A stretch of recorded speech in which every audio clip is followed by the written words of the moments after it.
Orient bell tiles studio से आप देख रहे हैं एबीपी न्यूज। नमस्कार, एबीपी न्यूज पर हाजिर हूं मैं रुमाना इसार खान। 4 की चाल देख रहे हैं। बात होगी देश की बड़ी खबरों की। यूपी में सावन में मछली भोज पर छिड़े सियासी संग्राम की। महाराष्ट्र में मराठी पर फिर छिड़ी महाभारत की यूपी की चौखट पर पहुंचने का जिक्र होगा। बात करेंगे चीनी में महंगाई की कड़वाहट के बाद आम आदमी के आंसू निकाल रहे प्याज की कीमतों की। और बात होगी दिल्ली की दुर्दशा की, बार बार बारिश में डूबती हुई राजधानी की।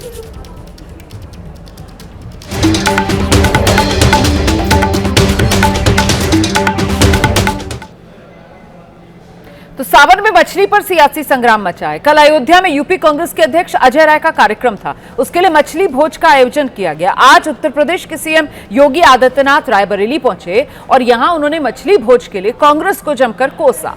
आरोप लगा दिया हनुमानगढ़ी में दर्शन करते हैं और फिर मछली की दावत करते हैं। बेशर्मी की सीमा होती है, ऐसे लोग राम राम चिल्लाते हैं।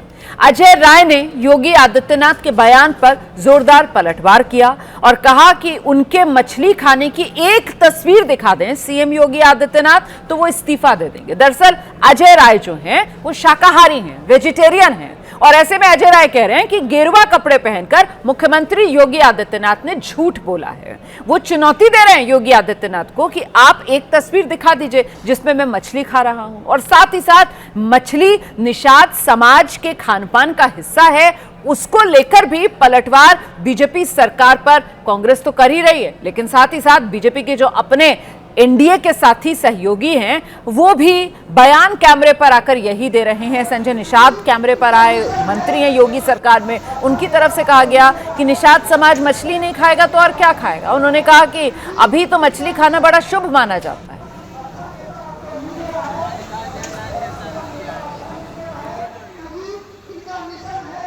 आपने कल देखा होगा कांग्रेस के लोग केवल विरासत का अपमान ही नहीं करते। कल कांग्रेस के प्रदेश अध्यक्ष का आपने आचरण देखा होगा। हनुमानगढ़ी में दर्शन करने जाते हैं और बाहर जाकर के मछली का दावत उड़ाते हैं, ये राम राम चिल्लाते हैं।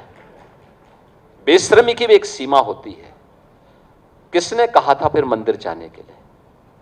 अरे जो खाना था बाहर खा लेते, अयोध्या के बाहर खा लेते, लेकिन उनके कार्यालय में यह है इनका दोहरा आचरण। गिरगिट भी शर्मा जाता है इन लोगों के सामने, तो वो भी शर्मा जाता होगा कि मनुष्य के रूप में हमारी कौन सी ऐसी प्रजाति हो गई है कि जो वहां मंदिर में राम राम चिल्ला रहे हैं, बजरंगबली के सामने दंडवत होने का ढोंग कर रहे हैं, लेकिन बाहर जाकर के मछली की दावत उड़ा रहे हैं, मछली की दावत उड़ा रहे हैं। अब अयोध्या में मछली भोज का मामला गरमाया तो उत्तर प्रदेश कांग्रेस अध्यक्ष अजय राय ने सफाई दे दी। अजय राय कह रहे हैं कि बीजेपी ने निषाद समाज का अपमान किया। वो दावा कर रहे हैं कि अगर उनकी मछली खाते हुए एक तस्वीर दिखा दें योगी आदित्यनाथ तो वो इस्तीफा दे देंगे। अजय जी कल अयोध्या गए थे, वहां पर एक भोज हुआ, उसके बाद अब सीएम योगी का बयान सामने है और वो दोहरा चरित्र बता रहे हैं। आप लोगों ने वहां पर इस भोज में भी अपनी कहे सहभागिता निभाई, ऐसा है क्या? देखिए, कल मैं गया था और वहाँ पर जाके मैंने अयोध्या में जब भी जाता हूँ तो वहाँ दरबार में जाता हूँ मैं, हनुमानगढ़ी के बजरंगबली के दरबार में हनुमान चालीसा का पाठ, उसके बाद हम लोगों ने भगवान श्री राम का दर्शन किया, उसके बाद हम लोग राम निहाल निषाद जी जो हमारे निषाद समाज के नेता हैं उनके कार्यक्रम में गया और उन्होंने वहाँ पे आयोजन रखा था, भव्य आयोजन रखा था और संयोग से बरसात भी हुई, बरसात का समय था, बरसात हुई और वहाँ पर हम लोगों ने अपने कार्यक्रम किए, कार्यक्रम करके वापस आए। मुझे पता चला कि बाद में कि वहाँ पर मछली का आयोजन किया गया था, मछली भोजन का आयोजन किया था और निषाद समाज में तो मछली पकड़ना, मछली को बनाना, मछली को बेचना वो उनका काम है, मछली से उनका पूरा जीवन यापन है और नदी के पुत्र हैं निषाद समाज के लोग। उन्होंने अपना आयोजन किया था, अपने लोगों को उन्होंने उस तरह से अपनी भोज भात दिया।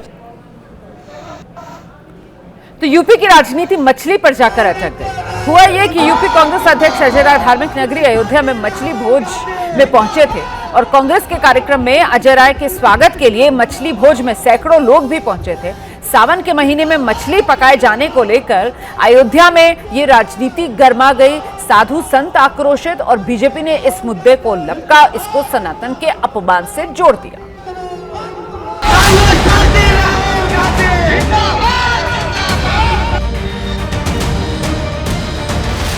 यूपी में चुनाव से पहले कांग्रेस को मछली भोज करना भारी पड़ गया। एक तो सावन का महीना, दूसरी तरफ एकादशी का दिन। अयोध्या में अजय राय का कांग्रेस कार्यकर्ताओं ने दिल खोलकर स्वागत तो किया, लेकिन अब वही मछली भोज सियासी कांटा बनकर कांग्रेस के गले में अटक गया है।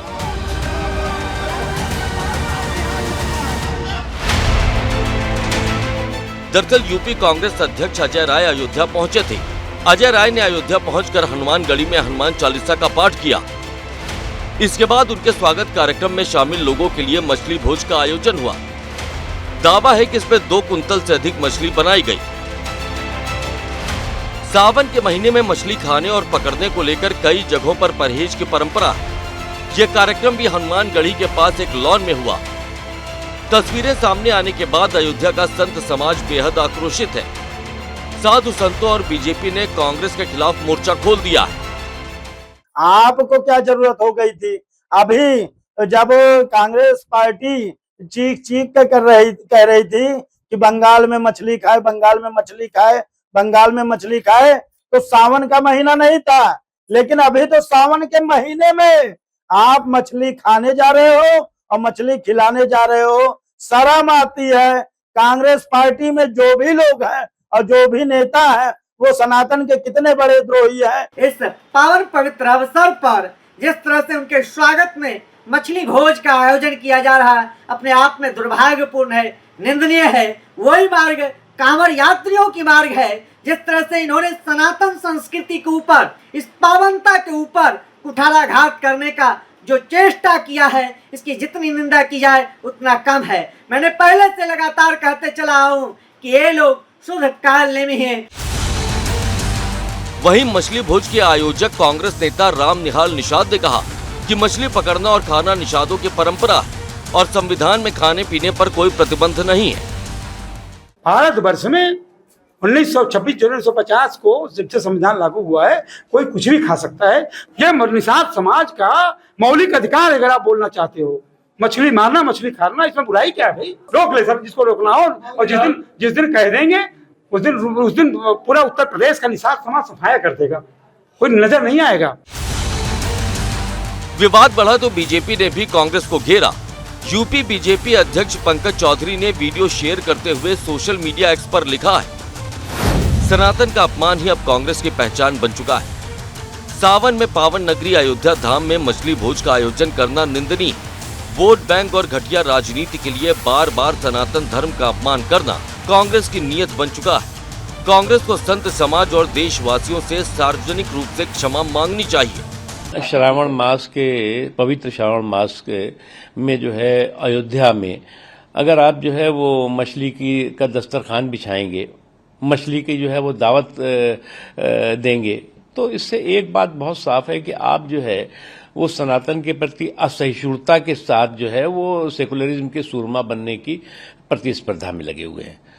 और अगर आप इस तरह के सनातन के प्रति जो है वो संक्रमणकारी सोच के साथ अगर आप सेकुलरिज्म के सूरमा बनने की कोशिश करेंगे तो इसी तरह के आपके प्रयोग करते हुए आप दिखाई पड़ेंगे और इसका बार बार इनको जो है वो नुकसान हो रहा है। जाहिर है कि अजय राय को मछली भोज सियासी नजरिए से महंगा पड़ सकता है। चुनाव नजदीक है।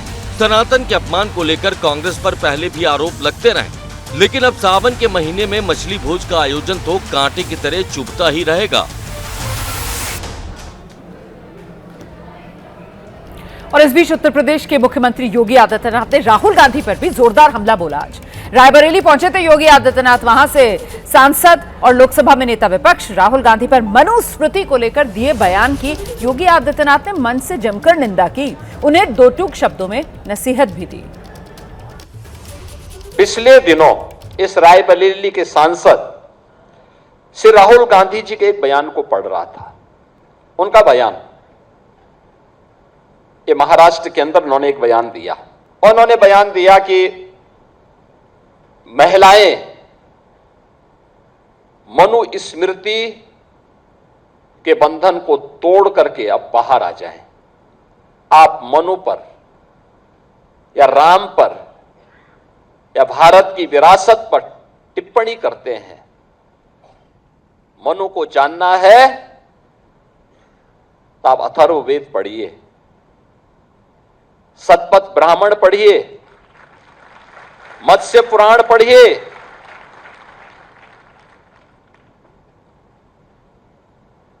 आपको सारी जानकारियां मिल जाएंगी और आप भारत के बच्चों को, भारत के नौनिहालों को उस दिशा में क्यों ले जाना चाहते हैं जहां पर किसी माता को या किसी अन्य व्यक्ति को बाद में लज्जित होकर के माफी मांगनी पड़े। और इस बीच महाराष्ट्र में ऑटो टैक्सी वालों के लिए मराठी भाषा अनिवार्य किए जाने का मुद्दा यूपी चुनाव तक पहुंचा है। यूपी के पूर्व मुख्यमंत्री समाजवादी पार्टी के प्रमुख अखिलेश यादव ने इस मामले को आक्रामक तरीके से उठा लिया। अखिलेश यादव ने सोशल मीडिया पर इसी मुद्दे पर पोस्ट किया और कहा, एक तो बीजेपी सरकार नौकरी और रोजगार दे नहीं रही है और दूसरी तरफ जो अपनी रोजी रोटी अपनी मेहनत से कमा रहे हैं उन पर भी बीजेपी सरकार वार प्रहार कर रही है। अखिलेश यादव ने कहा कि हर राज्य की भाषा का सम्मान होना चाहिए, लेकिन भाषा के नाम पर राजनीति नहीं करनी चाहिए।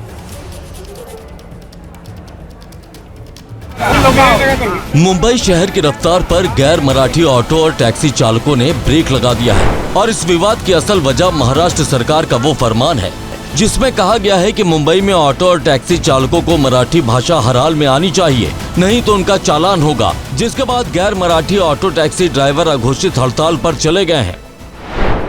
मुंबई और महाराष्ट्र में जिन ऑटो और टैक्सी चालकों को मराठी भाषा, व्यवहारिक मराठी भाषा नहीं आ रही है, उन्हें एक नोटिस दिया जा रहा है। इस नोटिस के मुताबिक उन्हें 1 महीने के अंदर व्यवहारिक बोलचाल की मराठी भाषा सीखनी होगी और अगर ऐसा नहीं करते हैं तो उन पर कार्रवाई की जाएगी। ऑटो टैक्सी ड्राइवर्स का साफ कहना है कि वो मराठी भाषा समझ लेते हैं, थोड़ा बहुत बोल भी लेते हैं, लेकिन नए नियम की वजह से उन्हें जुर्माने का डर सता रहा है। मराठी भाषा लेके इसके लिए बोलते हैं कि फाइन मारेगा, परमिट रद्द करेगा, इसके डर से गाड़ी नहीं निकाला गया। 500-700 कमाने वाला ऑटो रिक्शा वो कहाँ से 25,000 भरेगा, 5,000। ये मामला तब और गर्म हो गया जब समाजवादी पार्टी के अध्यक्ष अखिलेश यादव ने एक्स पर पोस्ट किया और इस मामले को लेकर बीजेपी पर सवाल खड़े कर दिए। राज्य की मातृभाषा का सम्मान होना चाहिए, लेकिन किसी भी भाषा का राजनीतिकरण ठीक नहीं है। इससे देश की भाषिक भाविक एकता में दूरी आती है। मुंबई में भाजपा के उत्तर भारतीय नेता या भ्रष्टाचार में लीन होकर ठंडे पड़े। अखिलेश यादव के सवाल को शिवसेना उद्धव गुट के सांसद संजय राउत ने भी सही ठहराया। हालांकि उन्होंने अपने बयान में स्थानीय भाषा के सम्मान की बात भी जोड़ दी। यहाँ कानून है, हर स्टेट में कानून है, स्थानिक भाषा आनी चाहिए, लेकिन ये कानून सबके लिए होना चाहिए। यहाँ जो कॉरपोरेट में काम करेंगे बड़े बड़े पदों पर, ऑफिसर्स में, उन्हें मराठी बोलते हैं, उनको भी मराठी आनी चाहिए। मामला गर्म हुआ तो शिवसेना शिंदे गुट के नेता संजय निरुपम ने भी अपनी ही पार्टी के मंत्री प्रताप सरनाईक से मुलाकात की और ऑटो वालों को राहत देने की मांग की। शिवसेना ने हमेशा इस विषय को बड़ी गंभीरता से और बहुत शिद्दत के साथ लोगों के सामने पेश किया और मेरा व्यक्तिगत तौर पर भी मानना है कि महाराष्ट्र में या किसी भी प्रदेश में अगर कोई रहता है तो निश्चित तौर पर उसको वहाँ की स्थानिक भाषा का सम्मान करना चाहिए, स्थानिक भाषा में संवाद करने आना चाहिए। वहीं ये तस्वीर मुंबई के कांदीवली इलाके से सामने आई है, जहां पर एमनेस कार्यकर्ता गैर मराठी ऑटो चालकों को धमका रहे हैं। दरअसल आरोप है कि मराठी भाषा के मुद्दे पर गैर मराठी ऑटो चालकों ने एक मराठी ऑटो चालक की पिटाई कर दी, जिसकी जानकारी मिलते ही एमनेस कार्यकर्ता मौके पर पहुंच गए और पिटाई करने वालों को तत्काल गिरफ्तार करने की मांग करने लगे। साफ है कि मराठी भाषा पर इस नए नियम की वजह से महाराष्ट्र की सियासी फिजा भी गर्म होती दिख रही है।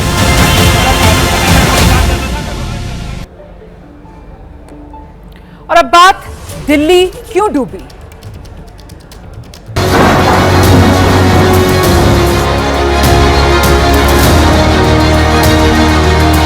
डूबी डूबी दिल्ली, सिस्टम की पोल फिर खुली।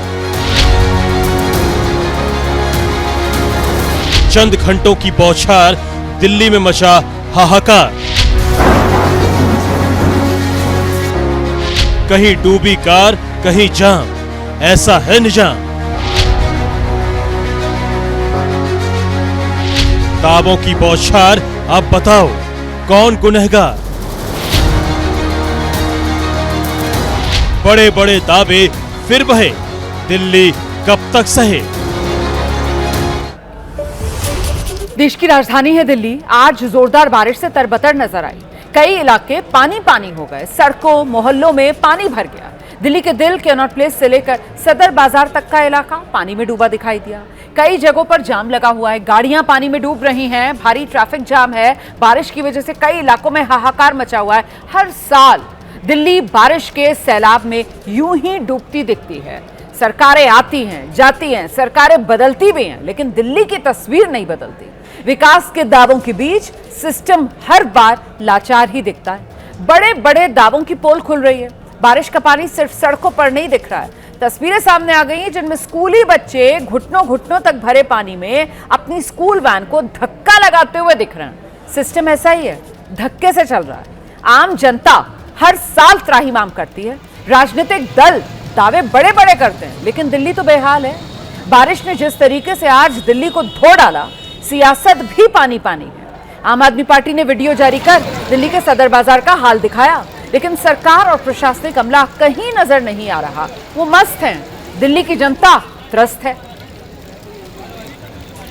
अब आगे दिल्ली के पास हरियाणा की जो साइबर सिटी है गुरुग्राम, पानी पानी वो भी है। कुछ देर की बारिश हुई और सड़कें यहां तालाब में तब्दील हो गई। हर तरफ पानी का कब्जा नजर आया। जल भराव के चलते वाहनों का लंबा जाम लगा। महाराजा अग्रसेन मार्ग पर हर तरफ पानी ही पानी। बारिश के चलते कई जगह से तो पानी निकल गया है, लेकिन कई जगह इतना पानी भरा हुआ है कि वाहन चालकों को, पैदल चलने वालों को बहुत परेशानी झेलनी पड़ रही है। तो बारिश की मार से बेहाल गुरुग्राम की तस्वीर आपके सामने, कैसे पूरा इलाका पानी की जद में दिख रहा है। सड़कों पर कई कई फीट पानी भरा हुआ है, सड़क समंदर बन गई।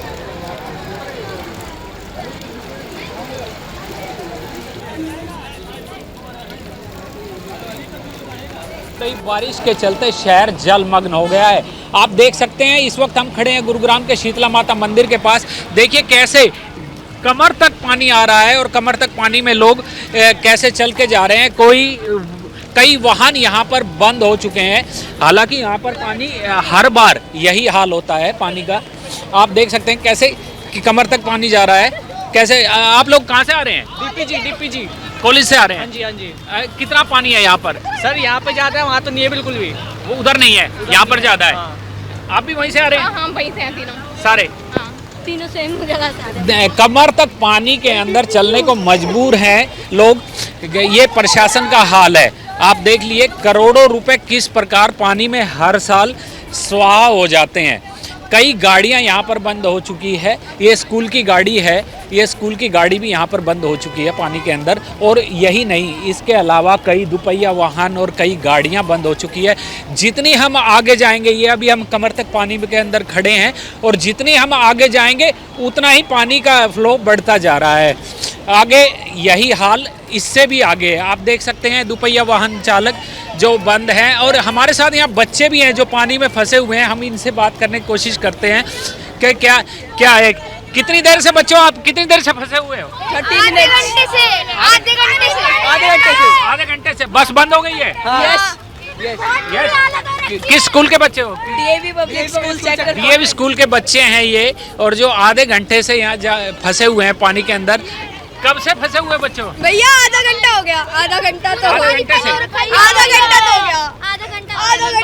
आधा घंटे से कोई आया नहीं स्कूल की तरफ से? अभी नहीं आए भैया। ड्राइवर कहाँ गए? अभी बैठे हैं सभी ड्राइवर, कंडक्टर। और ये बस उसमें बच्चे चले जाएंगे। अभी तो नहीं आई ना? अच्छा, बस इन्होंने बस बुलाई है दूसरी, और जो अभी बच्चे यहाँ पर फंस चुके हैं जिनके बस बंद हो चुकी है, यही हाल आगे भी है। आप देख सकते हैं बच्चे वो पानी के अंदर से, कमर तक पानी के अंदर से होकर गुजर रहे हैं। इनकी गाड़ियाँ जो थी, वैन थी इनकी, ख़राब हो चुकी थी। कई गाड़ियों को धक्का मारकर यहाँ से निकाला गया है, लेकिन कई गाड़ियाँ अभी भी यहीं पर खड़ी हुई हैं। कितना फ्लो है आप देख सकते हैं। मेरे कदम यहाँ पर रखे नहीं जा रहे हैं, आगे पैर नहीं चल पा रहे हैं, इतना फ्लो है पानी का।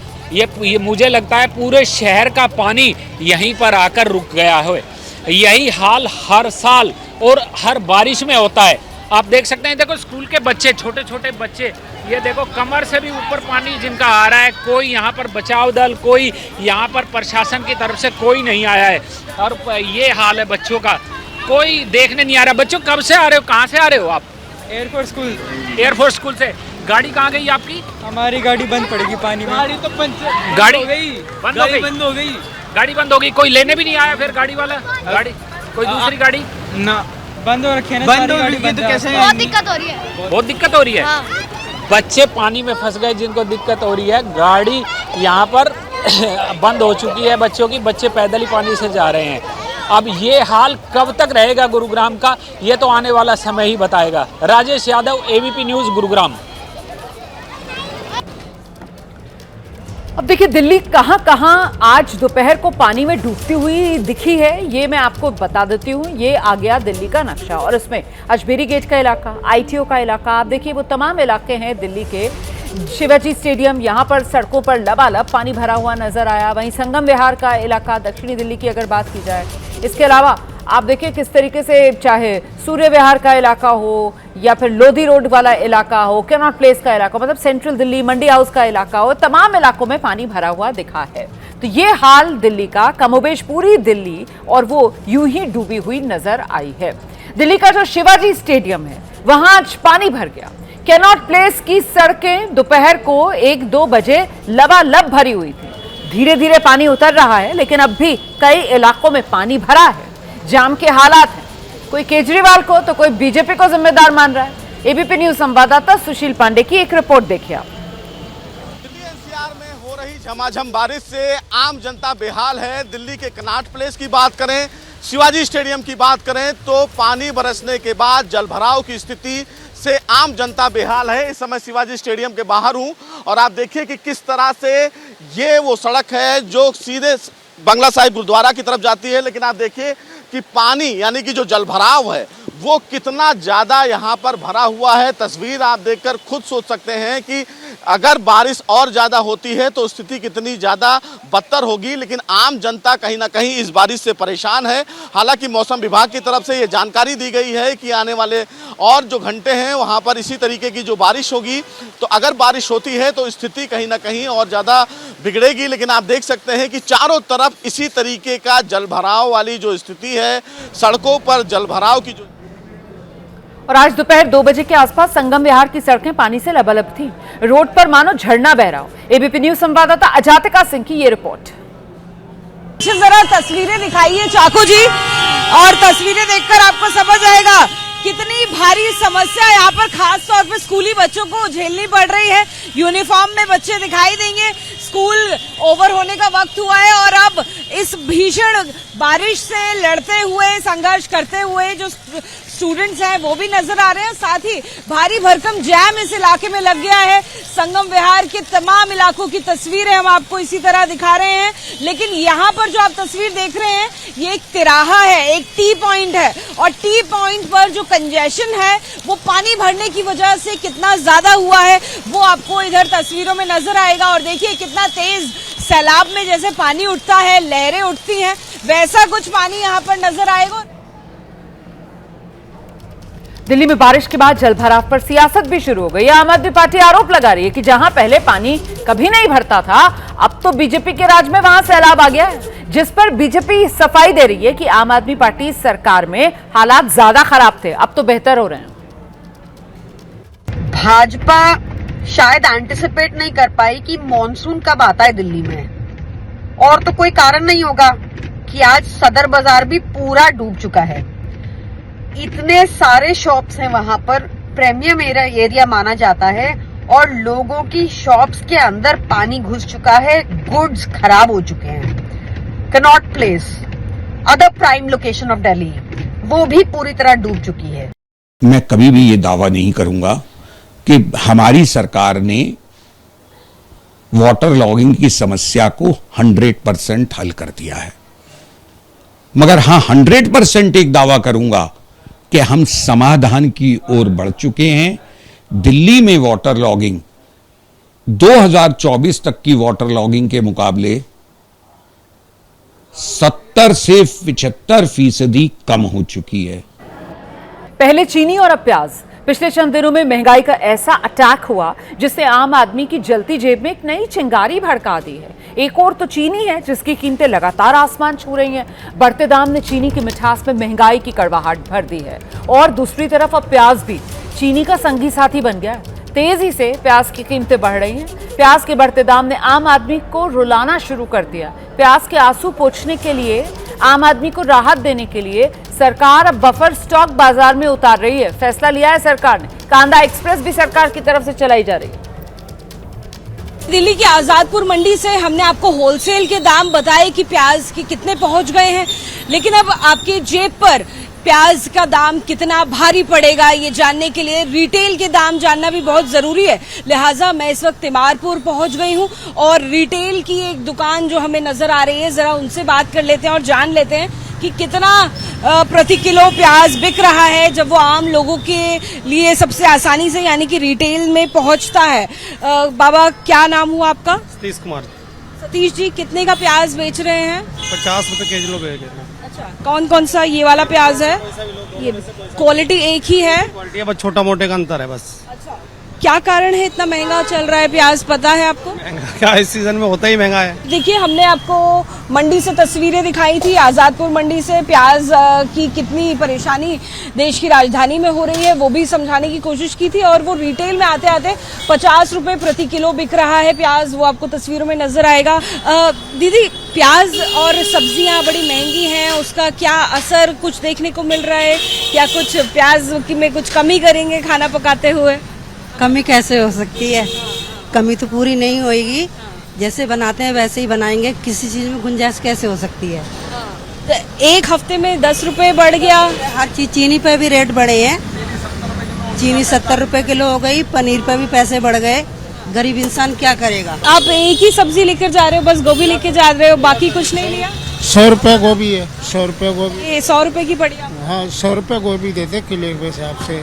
जब मैगी है क्या करेंगे? चीनी पे भाव बढ़ रहा है, टमाटर पे भाव बढ़ रहा है, आलू सब्जी पे सब पे बढ़ रहे हैं भाव। क्या प्याज जो महंगा हुआ है? महंगा हुआ है। खरीदेंगे नहीं खरीदेंगे? खरीदेंगे क्या करें, जब पैसा गरीब आदमी कहाँ खाए पाए कम।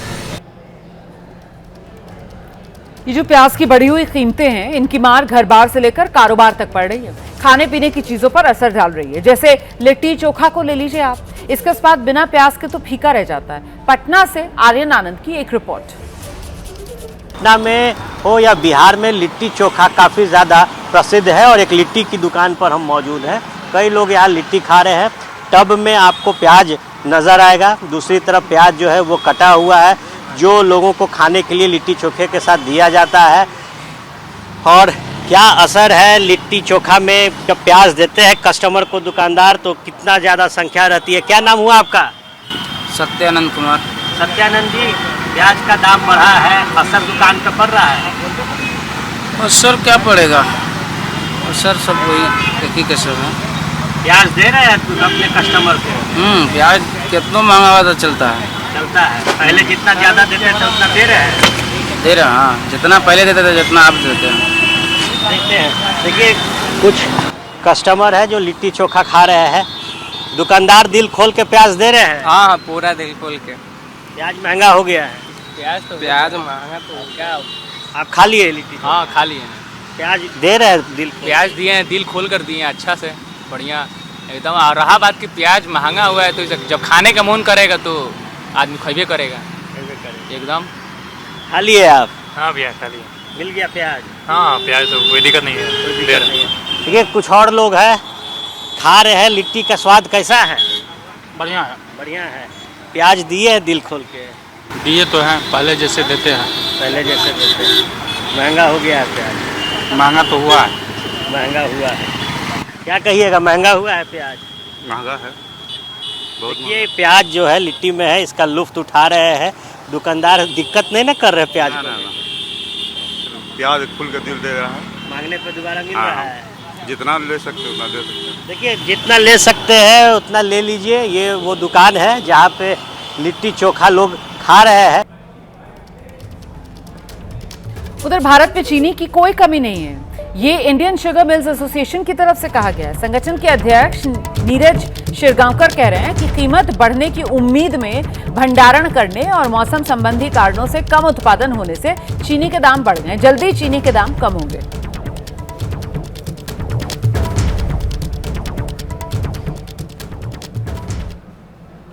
और अब खबर पाकिस्तान से। इमरान खान और जनरल आसिम मुनीर की अदावत इमरान की सेहत के सवाल तक पहुंची हुई है। जेल में बंद इमरान खान की दाहिनी आंख खराब होने की खबर ने पाकिस्तान में हलचल बढ़ा दी है।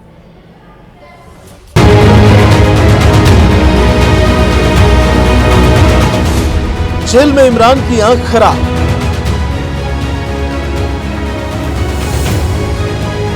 पाकिस्तान के पूर्व प्रधानमंत्री इमरान खान की दाहिनी आंख खराब हो गई है। उन्होंने बताया कि पहले मुझे नहीं था।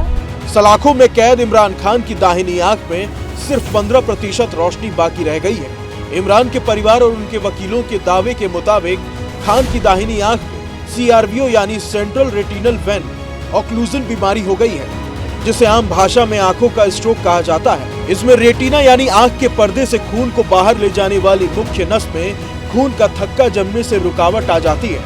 इसी वजह से आंखों में सूजन और अचानक धुंधलापन या रोशनी कम होने की समस्या आ जाती है। उन्होंने बताया कि पहले मुझे नहीं था और मुझे उन्होंने डॉक्टर ने दिखाई, डॉक्टर आरिफ ने तारीफ की और उन्होंने कहा कि वो जो उनकी एक डॉक्टर्स की होती जब आप स्कैन करते हो ना तो हेमरेजेस थे। इस गंभीर बीमारी के इलाज के लिए इमरान खान शिफा अस्पताल जाना चाहते थे। ये बातें सुप्रीम कोर्ट में इमरान खान के वकील ने पिछले हफ्ते बताई भी थी।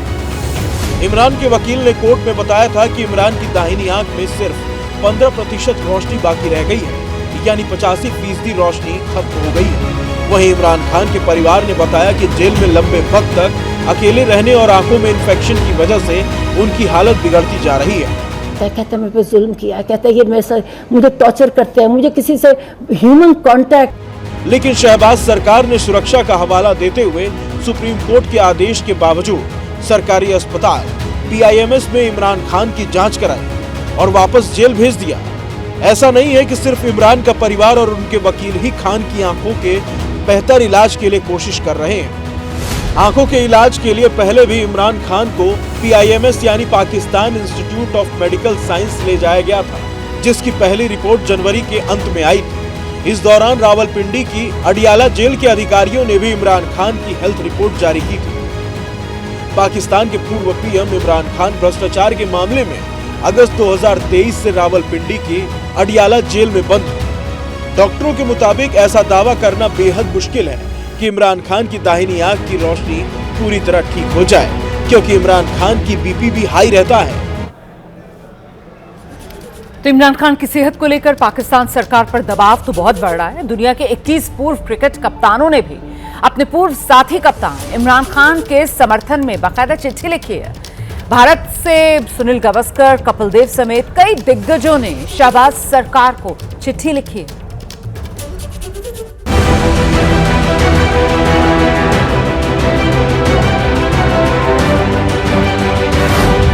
इमरान के लिए क्रिकेट की दुनिया एकजुट। पाकिस्तान की जेल में बंद इमरान खान के लिए अब क्रिकेट की दुनिया एकजुट हो गई है। एक तरफ इमरान खान की सेहत को लेकर पाकिस्तान में सियासी संग्राम छिड़ा है,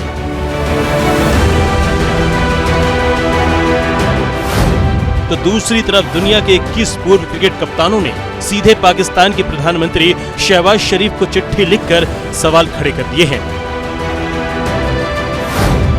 सुनील गावस्कर, कपिल देव समेत दुनिया भर से 21 पूर्व कप्तानों ने पाकिस्तान के प्रधानमंत्री शहबाज शरीफ सरकार को पत्र लिखकर वर्ल्ड कप विजेता कप्तान इमरान खान को सही मेडिकल इलाज देने की मांग रखी है। 23 अगस्त को लिखे गए पत्र में मांग की गई है कि इमरान खान के साथ मानवीय व्यवहार किया जाए। साथ ही सुप्रीम कोर्ट के आदेश के मुताबिक इमरान खान की स्वतंत्र मेडिकल जांच कराई जाए। सुप्रीम कोर्ट के आदेश के मुताबिक गठित मेडिकल बोर्ड को पूरी जांच करने दिया जाए और इमरान की सेहत को लेकर जो भी आशंकाएं हैं उनका स्वतंत्र तरीके से पता लगाया जाए। गाजियाबाद के लोनी में बारिश की वजह से बड़ा हादसा हो गया है। यहां दिल्ली सहारनपुर रोड पर बारिश के बाद हुए भारी जलभराव के बीच एक ई-रिक्शा पलटा। घटना का वीडियो वायरल है, जिसपे सड़क पर भारी मात्रा में पानी भरा हुआ है और उसमें से एक ई रिक्शा अचानक से गुजर रहा है और देखते ही देखते ई रिक्शा पलट गया। ई रिक्शा चला रहा व्यक्ति, उस पर बैठी सवारियां सब फंस गई। मौके पर मौजूद लोगों ने फौरन इन लोगों की मदद की, इन्हें बाहर निकाला। अरे पैर तो दबा कोई सका।